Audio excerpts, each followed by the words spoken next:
Studio Trappers up in TNA Trappers Network. We back in the same, like cracking the same, man. Make sure y'all like, comment, subscribe for more of this good content we got going on here at TNA Trappers Network. Some news you could use. Not legit though, you can't get nobody's college though, big dog. Make sure y'all get into this good content, man. We got Blacc Sam going over his interview with Big Boy, man. I think they talking about, I could be wrong, but I believe he's talking about Nipsey Hussles, a tragic unalivement, and Blacc Sam saying that it was a potential paid intentional hit.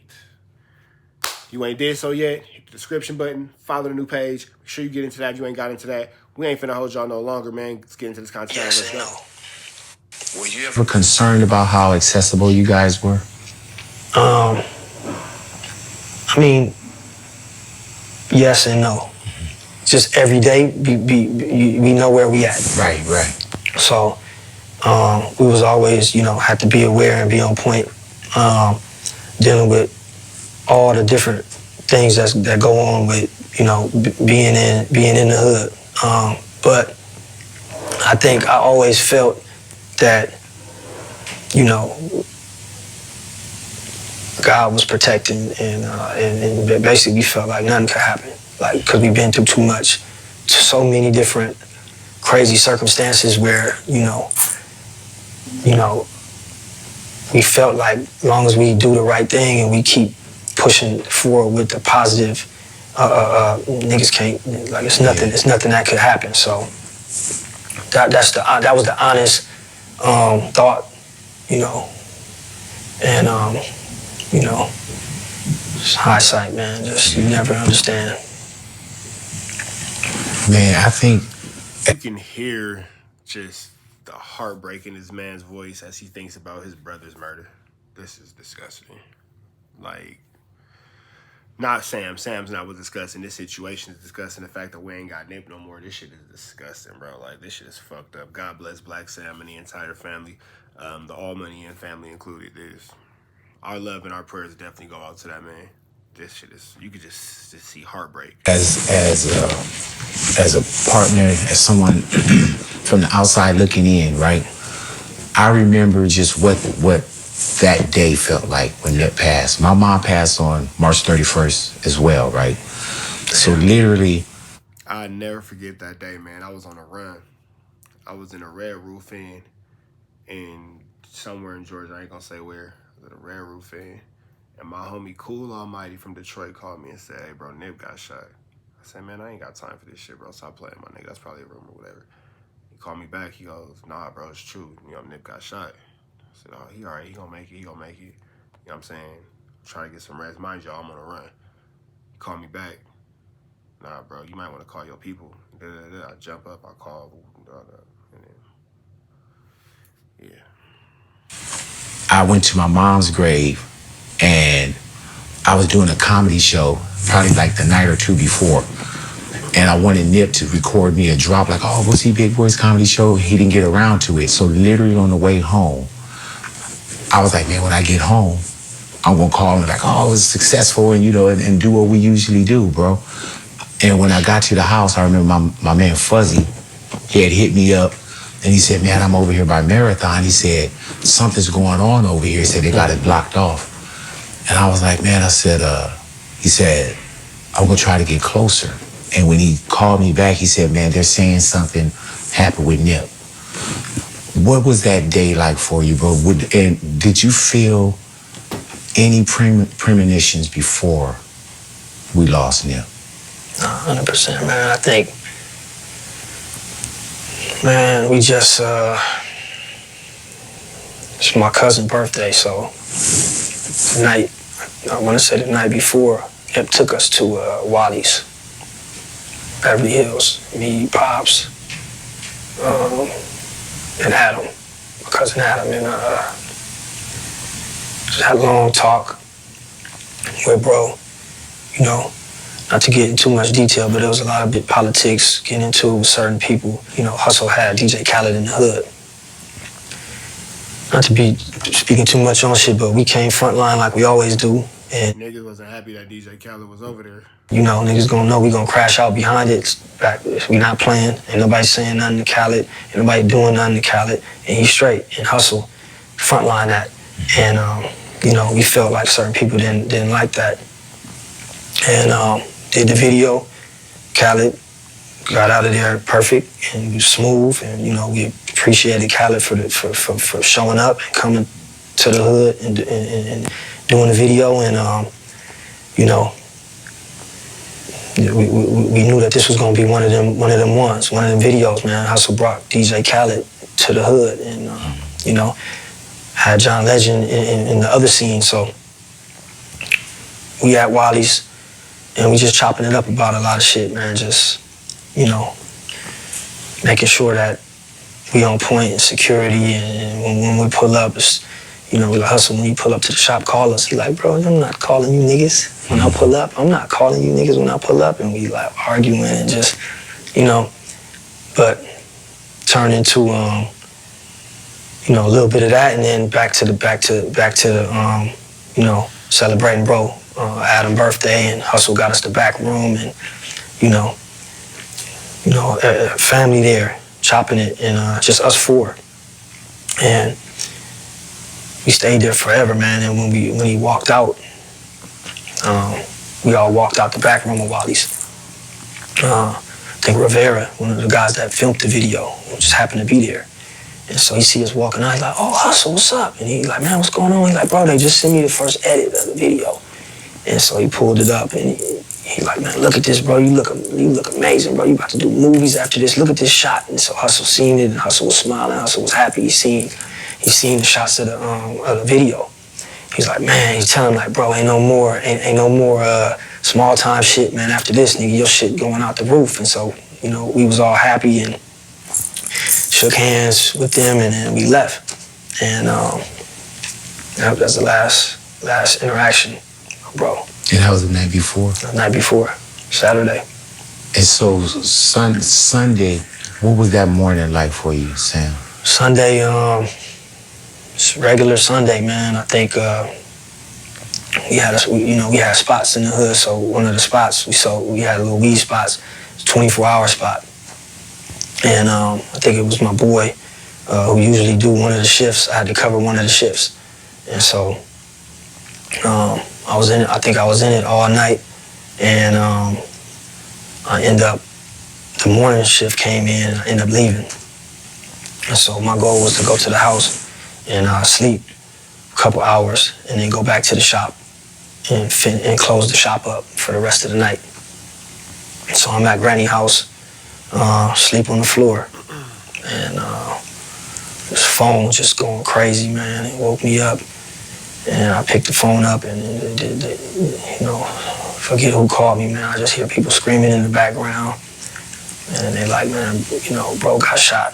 So I just immediately run out the house, and jet out the door. My grandma was in the living room watching TV, so she seen me run out, didn't close the door, just got in the car.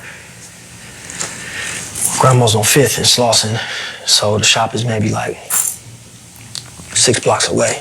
So I just ran every light, every stop sign, and get there, and man, it's just going crazy, man.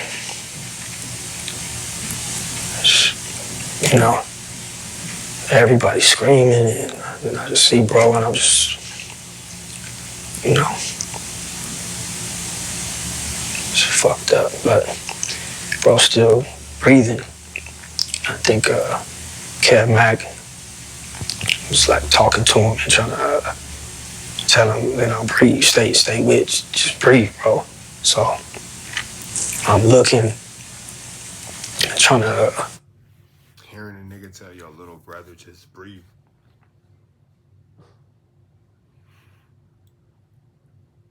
It's fucked up. It's fucked up.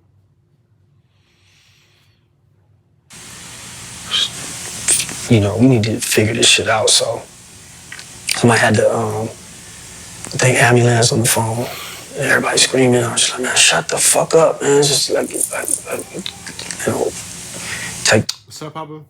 Yeah, go ahead. Go ahead, Daddy.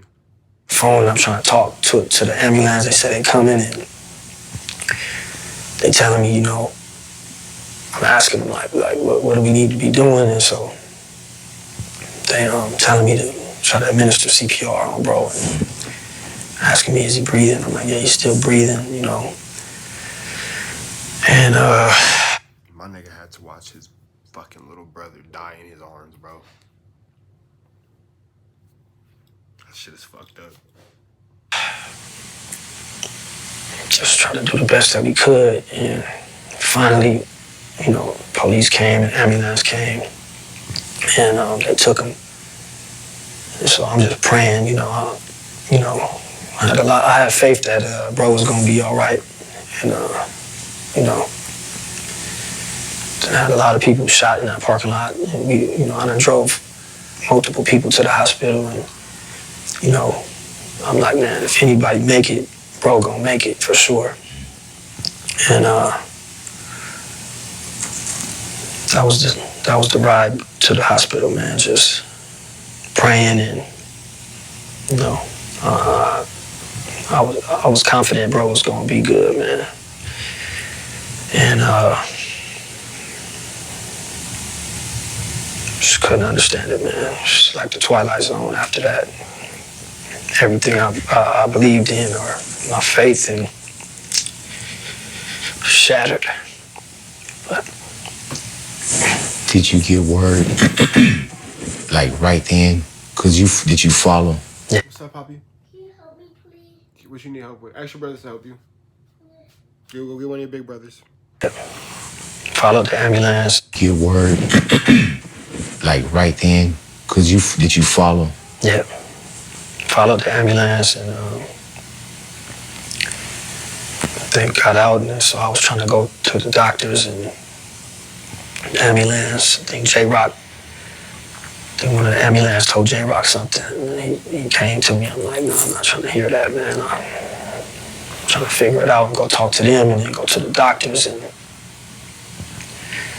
then my mom and family was there, and then everybody's screaming, and just walked out. Fucked up. But when you walked out, you knew then? Yeah. Yep. Yep. You know, still can't understand it, honestly. It's Twilight Zone, man. Don't understand. Shook my whole belief in whatever I believed in, and, you know.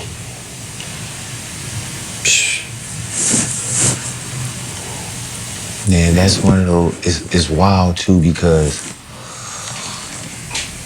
we thought we had it like rough that day. But when we started hearing calls. I can only imagine what this nigga's feeling, bro. I can only imagine what the fuck this nigga's feeling. That shit is fucked up. That shit is fucked up. We started piecing things together, man. And the first thing I thought, you know, you started thinking about family. You know, of course, you pop up. Then I'm hearing certain things, and I was like, man, was Jay there? Because I knew we had heard it was a couple people, and I was like, when I called Jay, when he didn't answer, I immediately put him there too. Right. You know what I'm saying? Because I would always see them together. You know, and it's crazy because we never had a chance to talk, but I didn't know that y'all had that much conversation even the night before. Yep. About, man, you know, we got to move a little different. You know, we gotta make sure that security's on set, and, you know, bro doing his regular routine. Yep. You know, like at home. You know, with that, bro, it's like, not what is the first thing that you do, man, but where's headspace, man? Because it's hard to just not, you know, either throw it all away or give it all up. Right. You know, because we got Nip as friend, music, whatever it may be. You know, y'all sharing bedrooms, that's like me and my bro. Right. You know, at some point, do you feel like any of this is worth it, or were you ready to throw it all away? Oh, no, man. 100%, like, crash out, broad daylight, whoever. And you know, we start figuring out who the streets was saying it was, and you know, that's what the whole unit was like. Where's this nigga at? And you know, that was the mind space at that point. Yeah. Aside from just dealing with, you know, the reality, you know, but it was go time, man. And you know, they're gonna make sure the kids is good, make sure his kids is good, and make sure we keep going. Is it as random as what the public thought it was? Like, Nip seen somebody, Eric, and talked, and I mean, you know, he already got convicted, so for me, without going into too many details, somebody come to the shop. They know we in the doorway. When Hustle pull up, we in the doorway. You gonna see me with a hoodie on, and I got a pistol on me. You gonna see one of the team members in the hoodie in the doorway with a pistol. That's protocol when Hustle pull up. So it's Sunday. It's busy in there. Why the niggas in there didn't follow the protocol? I wasn't there. Why they didn't follow it? Maybe they was fucking around helping the customer, doing some fucking customer service. This is what I'm thinking, trying to, you know, transition into some legitimate selling clothes. But nobody was in the doorway. And from my understanding, old boy walked up with no shirt on first to check the scene, because he know what's going on in that parking lot. And had a conversation. Probably seen nobody was in the doorways. Checked Hustle had on shorts. Checked everybody else. Left. They say came back with a red shirt on. Tiptoed through the alley and went right and started shooting. So to me, that's premeditated. Number one, there's no red shirts in the hood. You can't buy no red shirt. No liquor store sell no red shirt. Number two, when a nigga come through the alley with a red shirt, that's the throw off. Or the Bloods did it. Or the Inglewood families did it. Or the BPS. That's the throw off. Red shirt. So it's so fucked up that we don't got Nip no more over some bitch ass nigga, bro. This shit is wild. This shit is fucking wild. For me, he felt he was supposed to do a job, or somebody sent him or whatever, and he was nervous. He was supposed to hit that alley with that red shirt immediately, but he didn't do that. He came in and he wanted to check the scene. He wanted to make sure he wasn't getting into a shootout. And that's my thoughts on it. You understand? So, and can't nobody tell me nothing about that, because it just don't make no sense. It's not random, you know. I know Hustle. You know, ain't nobody gonna say nothing crazy to Hustle, because they know what come with it. No matter what age you are, niggas ain't saying nothing crazy to Hustle, wherever you find him at. But on Crenshaw and Slauson, definitely you're not saying nothing crazy. You're gonna come, you're gonna tuck your tail and be humble, and if not, you're getting beat up on the spot. And we done did it a million times. Hustle done did it a million times. So the fact that he left tell me everything I need to know. It was no argument. You know, it was no sense of threat. Because with that come, like, hey, be on deck. It was none of that. It was just, you know, to me it was, let me come through, let me see what's going on, and then let me, you know, and it's broad daylight, man, and it's, you know, it's a lot of unanswered questions, man. You don't believe he had any dialogue with Nip that day? Or did anybody say he said something? Yeah, no, they had dialogue, but it was in the mix of him coming up, talking to bro, and, you know, whatever transpired, it wasn't an aggressive dialogue. It was just maybe small talk, and then maybe people saying Nip brought something up to him. Okay, he may have, but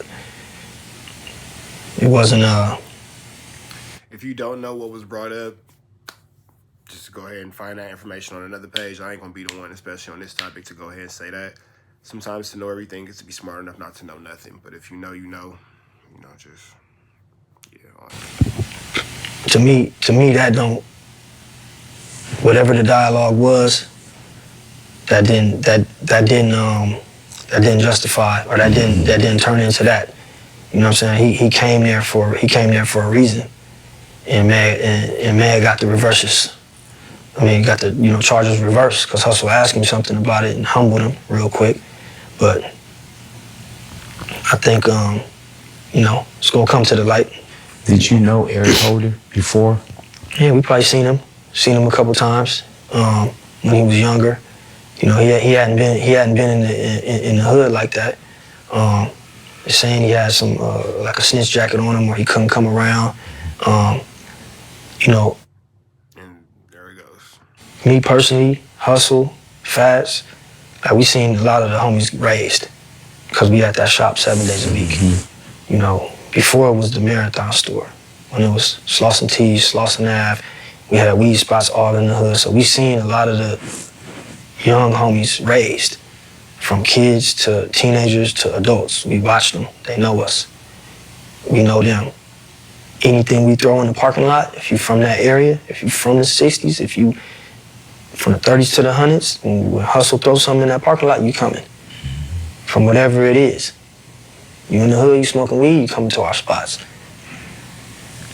He was never at any functions. He was never at any grand openings. He was never at anything Hussle was doing. He was never at any shows. It's because he wasn't good in the hood. So all this other shit niggas is talking about, I don't know it. He wasn't good. You know, he wasn't good, and he was not good, and he was not around for a reason. You know, and to that point, we didn't see him. Hey Sam, why was it important to you and to your family to make sure that LA had a chance, and the world really? Because I was people flying in from Japan, Germany. Why did y'all feel that you wanted to make sure that you did it at, was it Staples? At Staples Center, and take Nip, through every neighborhood? Why was it important for you to share that with us? Honestly, it was God.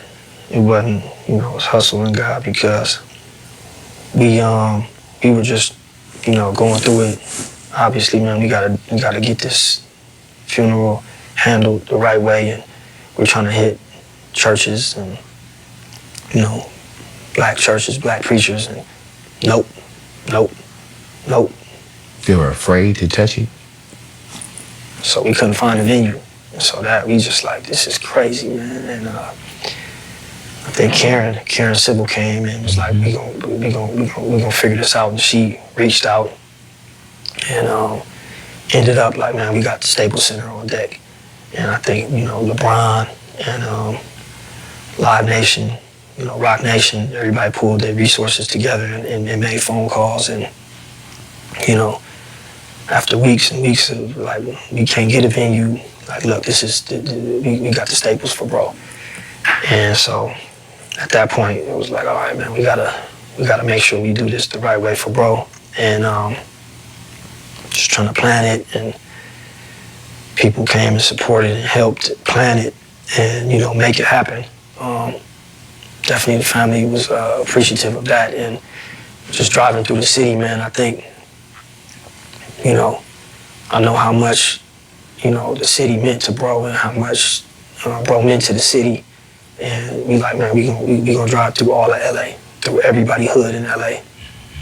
And, so much, pushback, like, nah, we can't do that. Police, we're not giving y'all an escort. Man, fuck y'all, we don't need y'all escort, man. It's gonna be too many problems going through different people's neighborhoods. I'm like, man, we gonna go through every neighborhood in LA and nothing's gonna happen. Why? That nigga said, fuck a police escort. We gonna do this shit on our own. That's right. When the streets is behind you, you don't need the police. The police is only a danger to the community. More so in South Central, low key, it's more of a problem than it is to help anyway. We rather police our own and blah, blah, blah, blah, blah, blah. I'm sure you can say the same for the community in which you come from. The police ain't necessary for that. The streets got that situation taken care of, and it was a lot of love and a lot of respect given, and it went off without a problem. People gonna be out there salute, cause. And we did, bro. Yep. 100%. Did you feel like you were just on automatic, like you weren't in the moment? Did you just feel like you were just kind of floating through it?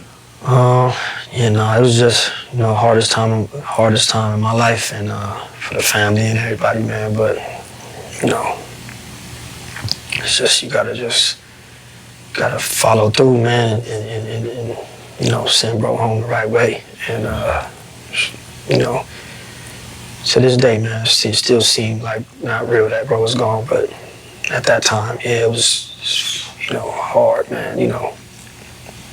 Jealousy and envy run deep as a motherfucker, boy. One thing I tell people, man, you know, I never done drugs in my life. I never thought about doing drugs because I seen, you know, I had uncles, and I always, drunk grandfather, I always was like, man, I'll never be that, you know. So I don't smoke, you know. I'm anti. It's the only time in my life that I ever just thought about like doing drugs because I can't deal with it. You know? So make it go away. Yeah, it's something there's no way to handle it. So, you know, didn't, but that was the only time in my mind I'm like, okay, this is why niggas, this is when a nigga can't deal with this shit. Like, there's no way to fix this. This is hopelessness. That's the feeling at that point. Is it kind of like the gift and the curse too, Sam, where you're reminded all the time, and that's love. Right. But even when you go by and you see like a mural, you know, right, there's no day where cause it's gonna be on. There's nothing that he can do to escape his brother's death. It's literally everywhere. On you every day anyway. Yeah. But there's no day that it's not a video, a picture, a song on the radio, somebody rocking the merchandise, a mural, you know, that, not that becomes kind of normal to you, but how do you deal with that? One moment at a time? Yep. I think, you know, the murals, you know, I'm happy when I see bro on the murals, you know. You know, even shirts, man, I'm happy when I see, you know, bro, because I know his goal was to inspire and, you know,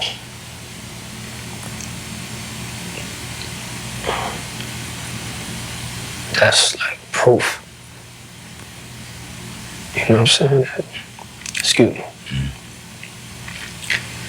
That's the proof that he did what he wanted to do.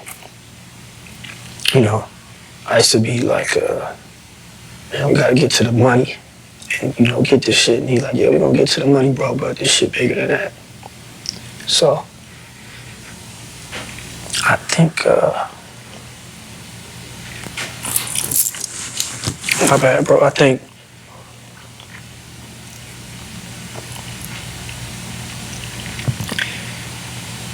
yeah, that's just a reminder, like, bro lived his purpose. So it's a good thing. So much love and blessings and just to Blacc Sam, bro. This nigga is, the hairs on my arm been standing up for the last 30 minutes watching this. His courage to share this story with us amidst this incredible heartbreak. God bless this man. God bless this man. Hard things probably is like people trying to take pictures, and that shit never easy. Cause I don't, you know, I never been taking pictures, and so when people, like, that's the hard thing for me. With you? Yeah, right. That's the hard thing, cause it's like, I know that's when it's like, okay, I know why. Like, man. But obviously you wanna you understand why, so they showing love to bro. So it's like, okay, come on. But that for me, that's the going through day, and then somebody, oh, bro, that just brings me back into the mode, like, all right. That for me, I'll never be able to deal with. I'll never get used to that. Yeah. When Nip says the marathon continues, that really means something. Either different today, or there's so much that's valid to those words, bro. Why is it important? And I mean, just the work that you guys been doing collectively with keeping the brands and ownership and taking care of the kids and the family, you know. But the marathon continues. Why is that so important to you, Sam?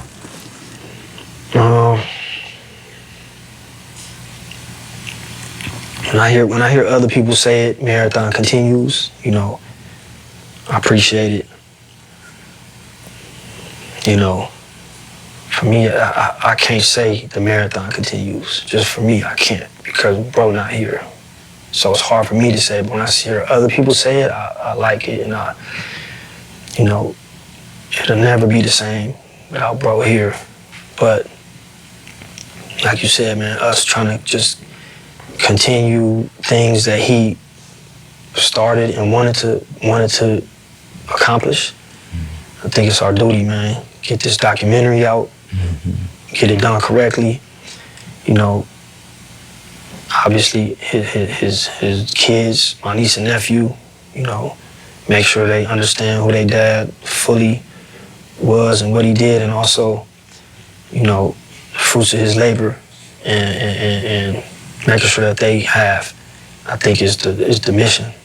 You know, make sure that they got everything that they need, and you know.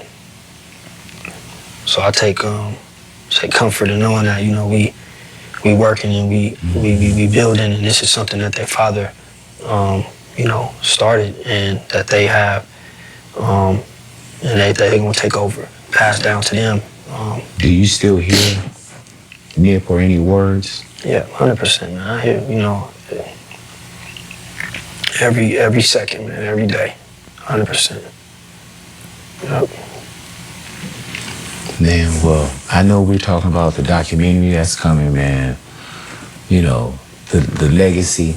Yep. You know, I feel like, Sam, you've been protecting it so well, and not making sure that it didn't get into the wrong hands, that there's nothing goofy.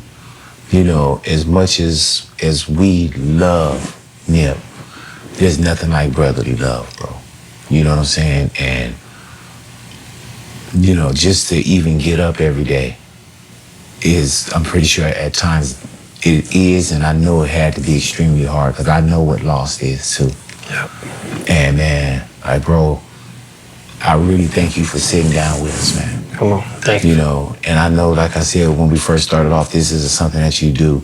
Right. And it took me some time to even want to, like, man, not even, oh, I need the interview, I need to sit down, but I just wanted to talk to you, you know, and I thank you for allowing me to sit with you and you to be this comfortable with me, bro. Come on. You know, on and off, we've had a chance to talk about you being comfortable, Nip loving what we do as well, man, and I want to be a part of preserving that legacy and continuing that legacy, man, and Sam, thank you for your time, bro. Come on, 100% Big. You know, since day one, you know, you've been supporting Hustle, us. You know, we was little listening to you, so it's an honor, and, you know, definitely. We was all little listening to Big Boy. Hustle loves you and had a lot of respect, and definitely appreciate you, all the support, and, you know, 100%. I'm honored to be, you know, on this with you, man. So thank you, bro. For sure. And I was talking about this box right here, man. Those boxes, when I flipped the box open I saw that I was in the box. Right. Bro, I showed that shit to my wife, Sam, and I was like, I know there's a billion pictures. A billion pictures, bro. And to get in that box, man, is like, you can't tell me shit, bro. Come on, you part of the story, man. You part of the history. Ribbon, you know what I'm saying, man? So, continue, bro. And you know you got my support and my love all the time, Sam. Come on, man. Definitely appreciate you all. All right, man. We finna get up out of here to the next one. Make sure you like. Bro, I appreciate it. Love you. Chat, y'all stay. Chat, y'all stay. Make sure y'all stay tapped in, man. Red dots to the left. Hit the description button. Become part of the Rich Rapper Mafia. Y'all know the deal, man. Hit the description button. Follow the new page. We up out of the next one. Free Avenue Angel till he's free. God bless the dead, man. Rest in peace, Nipsey Hussle.